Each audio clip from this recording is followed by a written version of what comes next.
കുറ്റ്യാടി മണ്ഡലത്തിൽ മാത്രമല്ല 104 മണ്ഡലങ്ങളിൽ ഞങ്ങൾക്ക് സ്ഥാനാർത്ഥിയില്ല. അവരെ അങ്ങനെയല്ലേ നിങ്ങൾ ചോദിക്കേണ്ടത്? എന്തൊരു കുറ്റ്യാടി മാത്രം ചോദിക്കുന്നത്? ആർക്കും വേണ്ടാതില്ല, എല്ലാവർക്കും വേണം. അത് ഞങ്ങൾക്ക് തന്നെ വേണം എന്നതുകൊണ്ടാണ് അവർക്ക് വേണ്ട എന്ന് പറയുന്നത്. അവർക്ക് വേണ്ടെന്ന് തന്നെ പിന്നെ ഞങ്ങൾക്കായിരുന്നു. SDPI social democratic party of India കേരളത്തിലെ ഈ തവണ തെരഞ്ഞെടുപ്പിൽ 36 മണ്ഡലങ്ങളിലാണ് മത്സരിക്കുന്ന മണ്ഡലങ്ങളിൽ പ്രതീക്ഷയുള്ള ഒരു മണ്ഡലമാണ് വടകര. പ്രതീക്ഷയുള്ള സ്ഥാനാർത്ഥിയാണ് ഷംസീർ ചോമ്പാല. കാരണങ്ങൾ പലതുണ്ട് അതിന്. ഒന്ന്, അദ്ദേഹം SDPIയുടെ സ്ഥാനാർത്ഥിയാണ് എന്നത് തന്നെ. SDPI ഇന്ന് നിങ്ങൾ മാധ്യമപ്രവർത്തകർക്കറിയാം, കേരളത്തിൽ കഴിഞ്ഞ ഒരാഴ്ചയിലേറെയായി വളരെ സജീവമായി ചർച്ച ചെയ്തുകൊണ്ടിരിക്കുന്ന ഒരു വിഷയം SDPI. രാവും പകലും സോഷ്യൽ മീഡിയയും പത്രമാധ്യമങ്ങളും വിഷ്വൽ മീഡിയാസും ഒക്കെ ചർച്ച ചെയ്തുകൊണ്ടിരിക്കുന്നത് SDPI കുറിച്ചാണ്. സാധാരണ വിവാദങ്ങളൊക്കെ വരുമ്പോൾ 1-2 ദിവസം നിൽക്കാറുണ്ട്. ഇത് അവസാനിക്കുന്നില്ല. ഇത് തെരഞ്ഞെടുപ്പ് അവസാനിച്ചാലേ അവസാനിക്കുക എന്നാണ് മനസ്സിലാവുന്നത്. അപ്പം അങ്ങനെയുള്ള ജനങ്ങൾ തിരിച്ചറിയാൻ തുടങ്ങിയിരിക്കുന്നു എന്താണ് SDPI. SDPI അങ്ങനെ എഴുതിത്തള്ളിക്കളയാൻ കഴിയുന്നൊരു പാർട്ടിയല്ല. അതുപോലെ കുറുക്കനെ ചെന്നായെ കുറുനരിയെ ചൂണ്ടിക്കാണിച്ചുകൊണ്ട് ഭയപ്പെടുത്തി പിന്തിരിപ്പിക്കാൻ കഴിയുന്ന ഒരു പാർട്ടിയല്ല social democratic party of India എന്ന് ജനങ്ങൾ തിരിച്ചറിഞ്ഞിരിക്കുന്നു. നമ്മൾ ആളുകളെ ചീത്ത പറയാൻ ഉപയോഗിക്കുന്ന കുറേ പദങ്ങളുണ്ടല്ലോ, ഞാൻ പറയുന്നില്ല, തീവ്രവാദി അങ്ങനെ എന്തൊക്കെയോ പറഞ്ഞു. ഈ ചാപ്പയൊക്കെ കുത്തിയിട്ട് തെരഞ്ഞെടുപ്പ് രാഷ്ട്രീയത്തിൽ നിന്ന് അകറ്റി നിർത്താൻ കഴിയുന്ന ഒരു പാർട്ടിയുമല്ല social democratic party of India എന്ന് ജനങ്ങൾ തിരിച്ചറിഞ്ഞിരിക്കുന്നു. പ്രത്യേകിച്ച് യുവാക്കൾ തിരിച്ചറിഞ്ഞിരിക്കുന്നു. ഈ തിരിച്ചറിവിൻ്റെ ആനുകൂല്യം ഷംസീറിന് ലഭിക്കും എന്ന് ഞങ്ങൾ ന്യായമായും പ്രതീക്ഷിക്കുന്നു. കൂടുതൽ ഞാൻ പറയുന്നില്ല. മറ്റൊരു പ്രധാനപ്പെട്ട കാരണം, ഇവിടെ മത്സരിച്ചുകൊണ്ടിരിക്കുന്ന മറ്റ് സ്ഥാനാർത്ഥികൾ, ഒന്ന് നല്ല സിറ്റിംഗ് MLA ആണ്. സിറ്റിംഗ് MLA രാഷ്ട്രീയത്തിലേക്കും തെരഞ്ഞെടുപ്പ് രാഷ്ട്രീയത്തിലേക്ക് പ്രത്യേകിച്ചും വരുന്നത് എങ്ങനെയാണെന്ന് നമുക്കറിയാം. അതൊരു ദുരന്തത്തിലൂടെ വരുന്നതാണ്. ഒരു കൊലപാതകത്തിലൂടെയാണ്. അവരുടെ ഭർത്താവ് വളരെ നീചമായി, വളരെ പൈശാചികമായി കൊല്ലപ്പെട്ട ഒരു സാഹചര്യത്തിലുള്ള സഹതാപ തരംഗങ്ങളെ ഉപയോഗപ്പെടുത്തിയാണ് ആ പശ്ചാത്തലത്തിലാണ് അവർ MLA വരുന്നത്.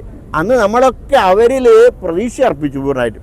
പക്ഷേ ആ പ്രതീക്ഷകൾ പുലർത്തുവാൻ എന്നതിൽ അവർ പൂർണ്ണമായും പരാജയപ്പെട്ടു എന്നാണ് ഈ മണ്ഡലത്തിലെ ആളുകളുടെ അനുഭവം, ഞങ്ങളുടെ അനുഭവം. ഞങ്ങളൊക്കെ വളരെ സഹകരിച്ചാണ് ആ MLA ആയി പ്രവർത്തിച്ചുകൊണ്ടിരുന്നത്. ഈ കാരണങ്ങൾ കൊണ്ടൊക്കെ തന്നെ ഷംസീറിന് വിജയം സുനിശ്ചിതമാണ് എന്ന് തന്നെയാണ് പാർട്ടി വിശ്വസിക്കുന്നത്. കുറ്റ്യാടി മണ്ഡലത്തിൽ മാത്രമല്ല 104 മണ്ഡലങ്ങളിൽ ഞങ്ങൾക്ക് സ്ഥാനാർത്ഥിയില്ല. അവരെ അങ്ങനെയല്ലേ നിങ്ങൾ ചോദിക്കേണ്ടത്? എന്തൊരു കുറ്റ്യാടി മാത്രം ചോദിക്കുന്നത്? 104 മണ്ഡലങ്ങളിലും ഞങ്ങളുടെ സമ്മതിദാനാവകാശം ആർക്ക് രേഖപ്പെടുത്തണമെന്ന് ഞങ്ങൾ തീരുമാനിക്കും. അത് പഠന വിധേയമാക്കിക്കൊണ്ടിരിക്കുന്ന പല ഘടകങ്ങൾ പരിഗണിച്ചുകൊണ്ടായിരിക്കും തീരുമാനമെടുക്കുക. താഴെത്തട്ടിൽ നിരന്തരമായ ചർച്ച നടന്നുകൊണ്ടിരിക്കുകയാണ്. ആ ചർച്ച പൂർത്തിയാകുമ്പോൾ സംസ്ഥാന തലത്തിൽ തീരുമാനമെടുക്കും.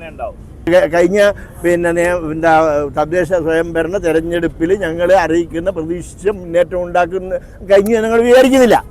102 സീറ്റുകൾ നമ്മൾ നിലനിർത്തി. പക്ഷേ അത് നിലനിർത്തിയ നിങ്ങൾ ആലോചിക്കണം, എങ്ങനെ കേരളത്തിൽ തനിച്ച് 3 മുന്നണികളോട് മല്ലിട്ട് കൊണ്ട് മത്സരിച്ചിട്ട് നേടാൻ കഴിഞ്ഞു എന്ന് പറഞ്ഞാൽ അത് ചെറുതല്ല.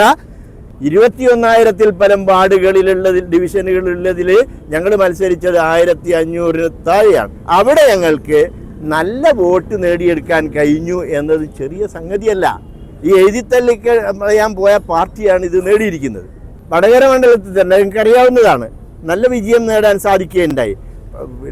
ചിലയിടത്ത് നഷ്ടപ്പെട്ടു എന്ന് പറഞ്ഞാൽ ഇടത് വലത് മുന്നണികളും മൂന്നാമത്തെ മുന്നണിയൊക്കെ അരയും തലയും മുറുക്കി ഞങ്ങളെ പ്രതിരോധിക്കാൻ വളരെ സജീവമായി എല്ലാ വൃത്തികെട്ട രീതികളും സ്വീകരിച്ച് രംഗത്തുണ്ടായിരുന്നു. ഇവർ പ്രതിരോധിക്കേണ്ടതാണ് എന്ന നിലയിൽ അതിൻ്റെ ഫലം അങ്ങനെ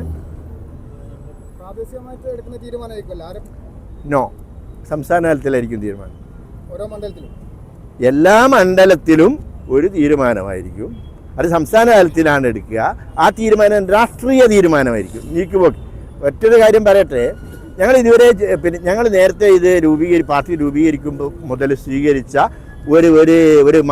ഒരു നിലപാടുണ്ട്. ആ നിലപാട് പോസിറ്റീവ് പൊളിറ്റിക്സ് ആയിരിക്കും നമ്മുടേത് എന്ന് പറഞ്ഞാൽ ഞങ്ങളുടെ പാർട്ടി, അതുപോലെ ഈ പാർട്ടി പ്രതിനിധാനം ചെയ്യുന്ന ന്യൂനപക്ഷ പിന്നാക്ക മർദ്ദിത പീഡിത ജനതയുടെ ശാക്തീകരണവും അധികാര പങ്കാളിത്തവും ഉറപ്പുവരുത്തുന്ന രീതിക്കാണ് പോസിറ്റീവ് പൊളിറ്റിക്സ് എന്ന് ഞങ്ങൾ പറയുന്നത്. പക്ഷെ അതിന് വേണ്ടത്ര നീതി പുലർത്താത്ത രീതി ഞങ്ങൾക്ക് സ്വീകരിക്കേണ്ടി വന്നിട്ടുണ്ട്. കാരണം ഇമ്മീഡിയറ്റ് സാധ്യത അപ്പുറത്ത് ബി ജെ പിക്ക് കണ്ടപ്പം ബി ജെ പിയെ പരാജയപ്പെടുത്തുന്നതിന് വേണ്ടി വിജയസാധ്യത ഉള്ള ആളുകൾക്ക് വോട്ട് നൽകി വിജയിപ്പിക്കുന്ന ഒരു രീതി ഞങ്ങൾ സ്വീകരിച്ചിട്ടുണ്ടായിരുന്നു. പക്ഷേ ഈ തെരഞ്ഞെടുപ്പിൽ ഞങ്ങളത് ഉപേക്ഷിച്ചു. നെഗറ്റീവ് പൊളിറ്റിക്സ് വേണ്ട, പോസിറ്റീവ് പൊളിറ്റിക്സ് തന്നെ മതിയെന്ന്. ഇത് മുന്നിൽ കണ്ടുകൊണ്ടുള്ള സംസ്ഥാന തലത്തിലുള്ള രാഷ്ട്രീയ തീരുമാനമായിരിക്കും ഞങ്ങൾ എടുക്കുക. ഞാൻ പറഞ്ഞല്ലോ, ഒറ്റ തീരുമാനമായിരിക്കും, രാഷ്ട്രീയ തീരുമാനമായിരിക്കും, സംസ്ഥാന തലത്തിലുള്ള തീരുമാനമായിരിക്കും. അതിങ്ങനെ ആള് ഇങ്ങനെ എന്താ ചെയ്യുക ഈ വോട്ട് കൊണ്ട് ഇങ്ങനെ ആലോചിച്ചുകൊണ്ടിരിക്കുക. ഇന്ത്യ രാജ്യമാണിത്. ഈ പറച്ചിലുണ്ടല്ലോ ഞങ്ങൾക്ക് വോട്ട് വേണ്ട എന്ന് പറഞ്ഞാൽ ഞങ്ങൾ ബുദ്ധിമുട്ടി പോകുന്നൊന്നും തോന്നുന്നില്ല ഇവിടെ ഈ ഭരണഘടന നിലനിൽക്കുന്ന കാലത്തോളം. പക്ഷേ ഈ ചോദ്യം ഉണ്ടല്ലോ എത്രമാത്രം അപകടകരമാണ്, രാജ്യവിരുദ്ധമാണ്, ഭരണഘടനാ വിരുദ്ധമാണ് ചോദ്യം. ഇന്ത്യൻ പൗരന്മാരിൽ കുറേ ആളുകൾ വോട്ട് ഞങ്ങൾക്ക് വേണ്ട എന്ന്. ഇത് പ്രാകൃത യുഗത്തിലല്ലേ നമ്മൾ തിരിച്ചു പോകുന്നത്? രാഷ്ട്രീയ പാർട്ടികൾ ഇതൊക്കെ ഇങ്ങനെ ഇടയ്ക്ക് പറഞ്ഞാൽ നമുക്കത് രാഷ്ട്രീയ ഗിമ്മിക്കാണെന്നൊക്കെ പറയാം.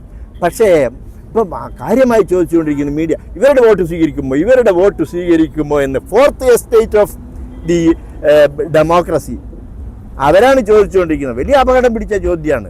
പക്ഷേ ആർക്കും വേണ്ടാതില്ല, എല്ലാവർക്കും വേണം. അത് ഞങ്ങൾക്ക് തന്നെ വേണം എന്നതുകൊണ്ടാണ് അവർക്ക് വേണ്ട എന്ന് പറയുന്നത്. അവർക്ക് വേണ്ടെന്ന് തന്നെ പിന്നെ ഞങ്ങൾക്കായല്ലോ. ഇതാ കാര്യം. ഭരണമാറ്റം അതിനാണ് തെരഞ്ഞെടുപ്പ്. ഈ തെരഞ്ഞെടുപ്പിലൂടെ ജനങ്ങൾ തീരുമാനിക്കും മാറ്റം വേണമോ വേണ്ടയോ. ഇങ്ങനെ പ്രവചന ശക്തിയുള്ള പാർട്ടിയാണോ ഇത്? ഒരു പാർട്ടിക്കും അത് സാധ്യമല്ല. പിന്നെ പറച്ചിൽ സാധാരണ പറയും. ഏതായാലും അതിനാണ് തെരഞ്ഞെടുപ്പ്. അതിലൂടെ ഭരണമാറ്റം വേണമോ വേണ്ടയോ എന്ന് തീരുമാനിക്കും.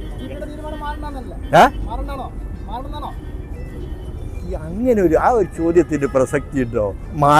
മാറണം. ജനാധിപത്യ വിരുദ്ധാവില്ലേ?